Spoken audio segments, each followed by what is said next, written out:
Hello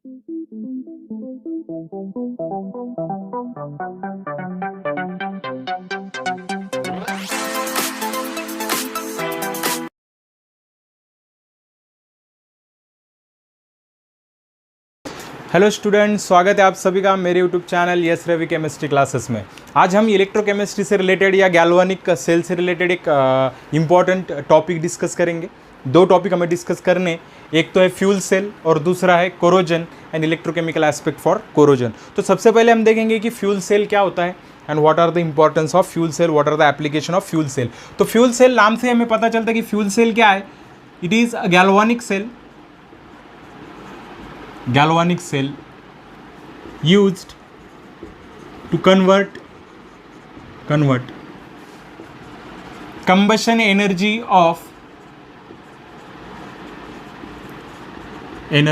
of fuels into electricity।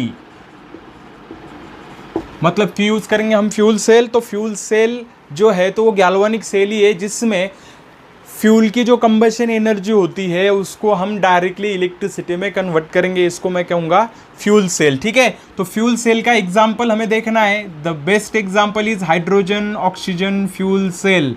Okay, या फिर आप कहो H2-O2 fuel cell. H2O2 cell नहीं कहना है, H2O2 क्या होता है? Hydrogen peroxide. इसको हम कहेंगे H2-O2 फ्यूल सेल या फिर hydrogen oxygen fuel cell. Let us see the construction of fuel cell. Fuel cell का कंस्ट्रक्शन हम देखते हैं। ठीक है, एज यूजुअल एक कंटेनर होता है। ठीक है, इस कंटेनर के अंदर एक 2/3 तक क्या फिलअप किया जाता है? हॉट KOH सॉल्यूशन हम क्या करेंगे? यूज़ करेंगे।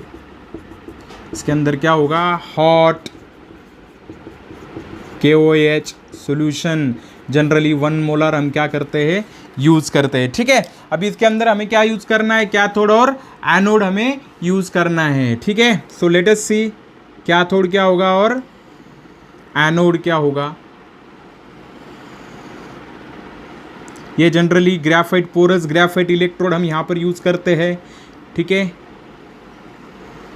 ये दोनों तरफ भी मुझे क्या यूज़ करना है? पोरस ग्रेफाइट ट्यूब क्या करनी है? यूज़ करनी है, which can act as a cathode and anode. और सिर्फ ग्रेफाइट यूज़ करूँगा क्या मैं? नहीं, मुझे गैसेस यूज़ करने यहाँ पर। तो इसके लिए मैं इसके अंदर प्लेटिनम वायर भी क्या करूँगा? यूज़ करूँगा। तो इसके अंदर क्या होगा? प्लेटिनम वायर मुझे क्या करनी है? इंसर्ट करनी है। This will be the platinum wire. और फिर मैं इसको क्या करूँगा? कनेक्ट करूँगा with the help of conducting wires. ठीक है, यहाँ से मैं कौन सा गैस इंसर्ट करूँगा? H2 विच एक्ट एज एनोड। यहाँ पर मैं क्या इंसर्ट करूँगा? Oxygen which act as cathode. Okay, यहाँ पर कौन सा चार्ज होगा? Positive charge. ओके, इसको हम क्या करेंगे? अभी बंद कर देंगे। ठीक है,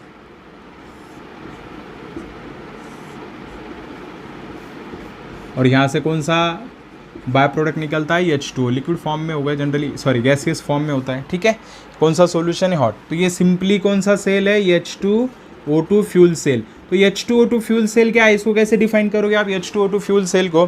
H2O2 fuel cell is a galvanic cell in which the combustion energy of hydrogen is converted into electricity। Hydrogen का कंबशन होने वाला है, कौन करेगा? ऑक्सीजन करेगा। लेकिन as a electrochemist, as a chemistry student हम डायरेक्टली ऐसा नहीं लिख सकते। हमें रिएक्शंस एक्सप्लेन करनी होगी कि फ्यूल सेल में कौन सी रिएक्शन होती है। बाद में इसकी इंपॉर्टेंस भी हम देखेंगे। So let us move towards the reactions in fuel cell.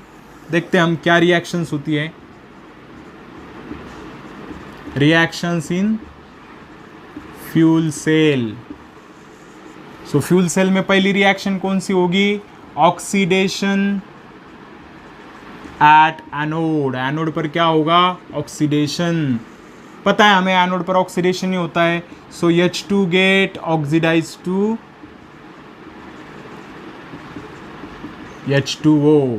So H2 का कन्वर्जन किस में होगा? H2O में। कैसे होता है? लेट अस सी। 2H2 plus 4OH minus convert into 4H2O plus 4 electrons. अभी सवाल है 4OH माइनस आयन कहाँ से आए? 4OH माइनस आयन कहाँ से आएंगे?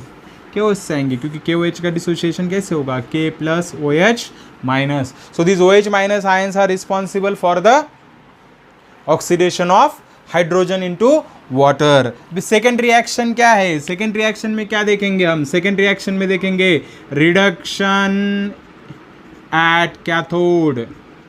कैथोड पर क्या होगा, रिडक्शन. ठीक है, तो यहां पर क्या होता है, O2 get reduce to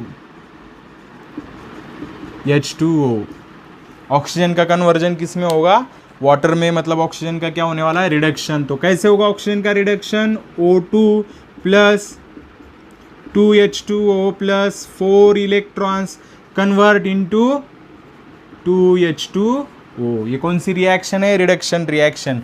finally मैं क्या लिखूंगा, फाइनली मैं लिखूंगा overall cell reaction, overall cell reaction.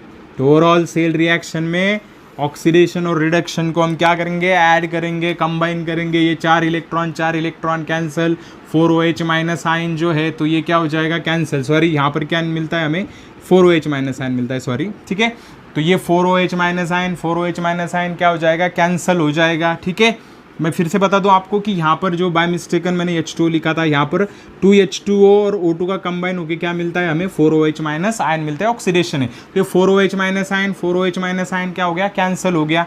ठीक है, 4 इलेक्ट्रॉन कैंसिल, ये 2 वाटर मॉलिक्यूल्स और यहाँ के कैंसिल हो जाते. तो फाइनल रिएक्शन आपको क्या मिलेगी, 2H2 plus O2 convert into 2H2O. क्या मिलेगा आपको, 2H2O. So this is the simple fuel cell, एक हाइड्रोजन ऑक्सीजन फ्यूल सेल है. यहाँ से जो वाटर मॉलिक्यूल मिलता है वो हाईली डिस्टिल्ड होता है, हाईली प्योर होता है, जो एस्ट्रोनॉट्स पीने के लिए भी यूज़ कर सकते हैं. जनरली फ्यूल सेल हम एस्ट्रोनॉट्स के लिए भी बनाते हैं. ठीक है, सो अभी ये जो है ना फ्यूल सेल का एक इंपॉर्टेंस ऐसा है कि फ्यूल सेल की इफिशिएंसी लगभग 70% होती है और नॉन पोल्यूटेड होता है. ये ज़्यादा देर तक भी चलता है. इसका फ़ायदा क्या है कि जब तक आप फ्यूल उसको प्रोवाइड करते हो तब तक ये सेल चलता रहता है. ठीक है, मतलब आपको एक्सटर्नली प्रोवाइड करना है तो आपको बार बार उसको बंद नहीं करना है, फिर से रिचार्ज करने के. जब तक आप उसको क्या करोगे, फ्यूल प्रोवाइड करते जाओगे, तब तक आपको क्या मिलता है, वो इलेक्ट्रिसिटी देता जाएगा. हाँ, एक बात है H2O2 फ्यूल सेल की, डिफ़िकल्ट है हैंडल करने के लिए. आप हाइड्रोजन का प्रेशर मेंटेन नहीं कर पाते, हाइड्रोजन टॉक्सिक है, हैंडल करने के लिए डिफ़िकल्ट है. उसके बाद में कॉन्सेंट्रेशन भी मेंटेन करना हमारे लिए डिफ़िकल्ट हो जाता है. लेकिन यूजेस बहुत ज़्यादा है, फ्यूल सेल की यूजेस बहुत ज़्यादा इफिशिएंसी की वजह से, नॉन पोल्यूटेड की वजह से.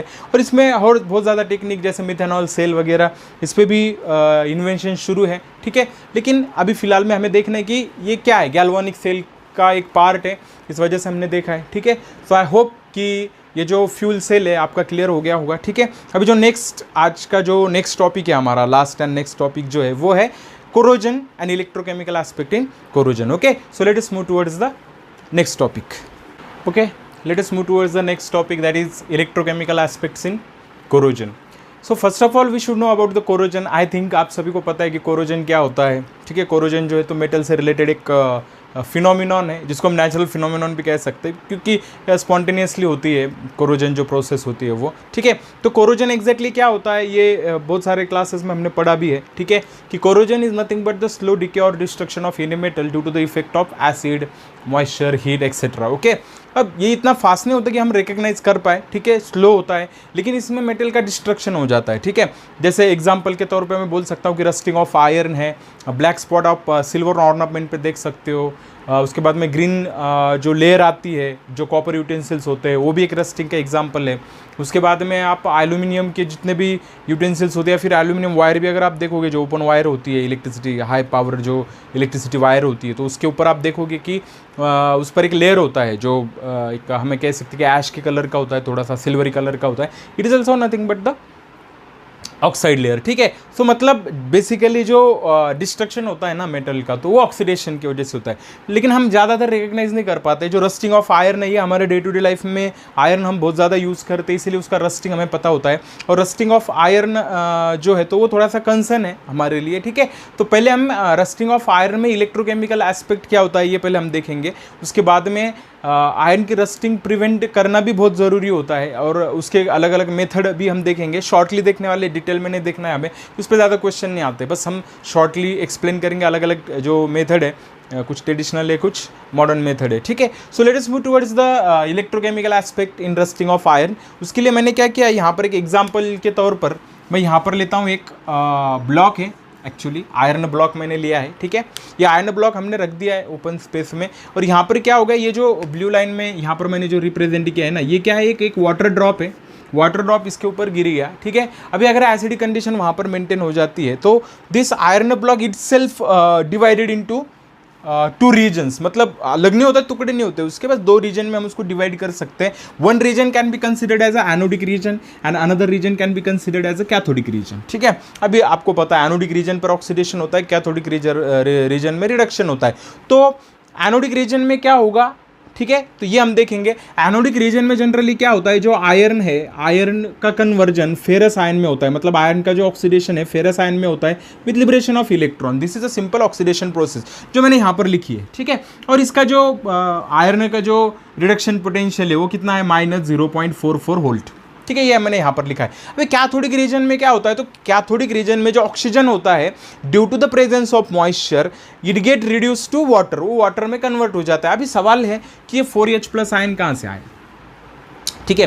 तो आप सभी को पता है कि मॉइस्चर जो है एटमॉस्फेयर में होता है, और एटमॉस्फेयर में अगर कार्बन डाइऑक्साइड का प्रोपोर्शन बहुत ज़्यादा हो तो ये वाटर के साथ में कंबाइन होकर क्या देगा आपको, H2CO3, मतलब carbonic acid. And carbonic acid can be converted into और can be dissociate into carbonate ion and H+ ion and it has acidic property. So ये H+ आयन मैंने कहाँ से लिया है, एटमॉस्फेयर से ही लिया है। देखिए एटमॉस्फेयर में जितने ज़्यादा एसिडिक कंडीशन होगी उतना ज़्यादा जो रेट ऑफ कोरोजन है उतना ज़्यादा बढ़ेगा, मतलब एसिडिक की जो कंडीशन होती है वो रस्टिंग को ज़्यादा बढ़ावा देती है, ठीक है। तो यहाँ पर ये भी हमें ध्यान में रखना है। तो इसका कन्वर्जन हो गया H2O में। तो यहाँ पर मैंने लिखा है कि इसका जो पोटेंशियल हमें यहाँ पर दिया है वो कितना दिया है, 1.23 वोल्ट हमें दिया है, ठीक है। तो with the help of this, इसके थ्रू अभी हमें क्या करना है कि आगे क्या प्रोसीजर होती है ये हम देखेंगे। बाद में क्या होता है, जो Fe+2 आयन है, ठीक है, इसका भी कन्वर्जन किस में होता है, Fe+3 आयन में। अभी Fe+3 आयन मतलब कौन से हो गए, फेरिक आयन हो गए, फेरस एंड फेरिक आयन, ठीक है। तो ये Fe+3 आयन मिल गए। ये Fe+3 आयन फिर से मॉइस्चर के साथ में कंबाइन होते हैं, मतलब वाटर के साथ में कंबाइन होके यहाँ पर आपको एक कंपाउंड मिलेगा and that compound is nothing but rust. ये होता है रस्ट।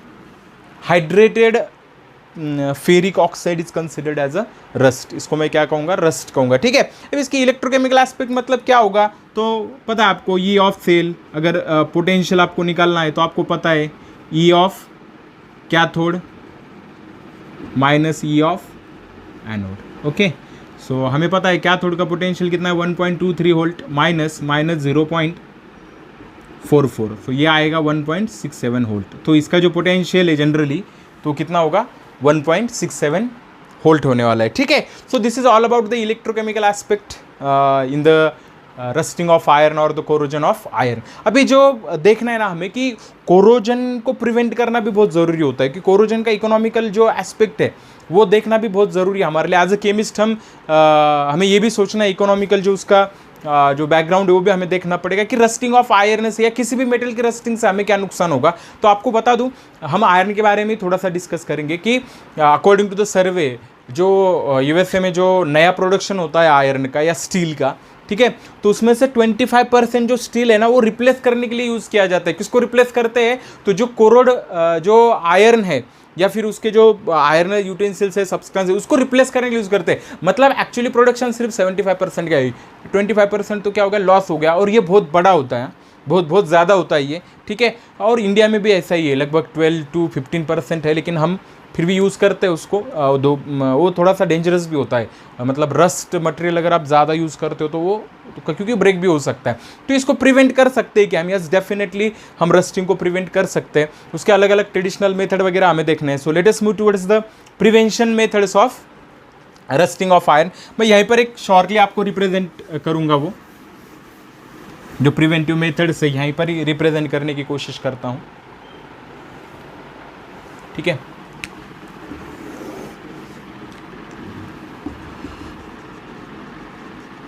प्रिवेंशन ऑफ कोरोजन, ठीक है। जो मेथड्स है ट्रेडिशनल मेथड मैं आपको बताऊंगा। हम एंटी रस्ट पेंट यूज़ करते हैं, एंटी रस्ट पेंट और ऑयल भी हम यूज़ करते हैं। ट्रेडिशनल मेथड है, आपने देखा होगा पहले जो ग्रिल्स रहते थे स्टेयरकेस के ग्रिल, उसको हम ब्लैक पेंट लगाते थे, खासकर ऑयल वगैरह जो था ऑयल पेंट उसके लिए हम यूज़ करते थे, which can prevent the corrosion, जो कोरोजन प्रिवेंट कर सकता है। सेकेंड वन जो मॉडर्न टेक्निक है वो है गैल्वनाइजिंग।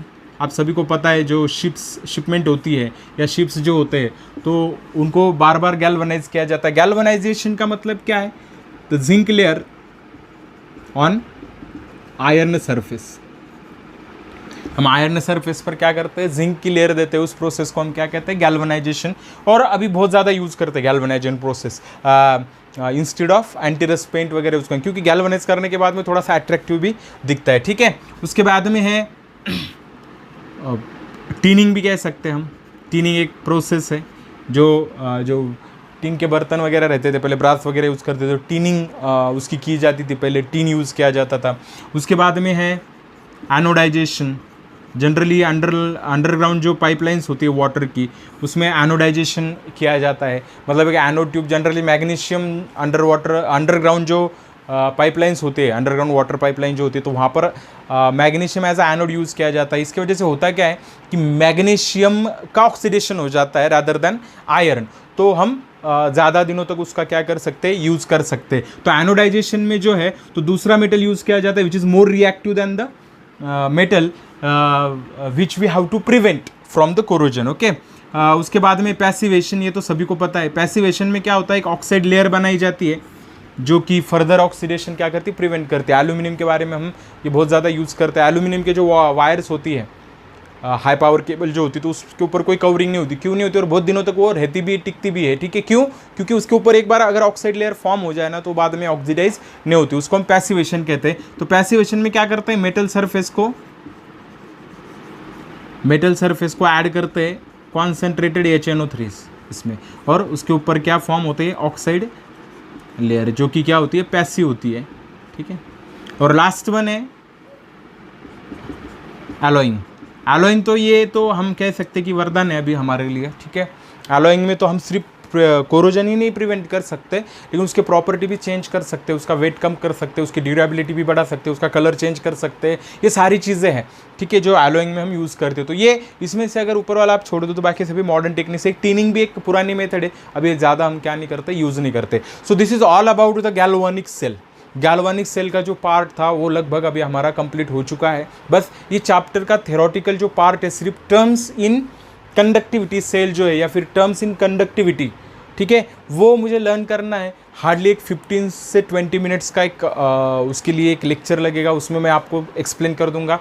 वो लेक्चर होने के बाद में हम सबसे इम्पॉर्टेंट जो है इस चैप्टर का, दैट इज़ न्यूमेरिकल्स की तरफ हम मूव करेंगे। ठीक है, और रही बात कॉम्पिटिटिव एग्ज़ाम के लिए, जेईई के लिए, उसके लिए मैं अलग से लेक्चर बनाने वाला हूँ, सिर्फ for only neat and JEE aspect. Okay, तो उस हिसाब से मैं बाद में लेक्चर बनाऊंगा। तो अभी फिलहाल में आप इसको दोनों के लिए भी यूज़ कर सकते हो, लेकिन इसमें एक्सप्लेनेशन थोड़ा सा ज़्यादा, तो आप बोर्ड के लिए यूज़ कर सकते हो। ठीक है, अब बाकी के लेक्चर में मैं थोड़ा सा ट्रिक आपको देने की क्या करूँगा, कोशिश करूँगा। सो this is okay for today. Okay, thank you very much.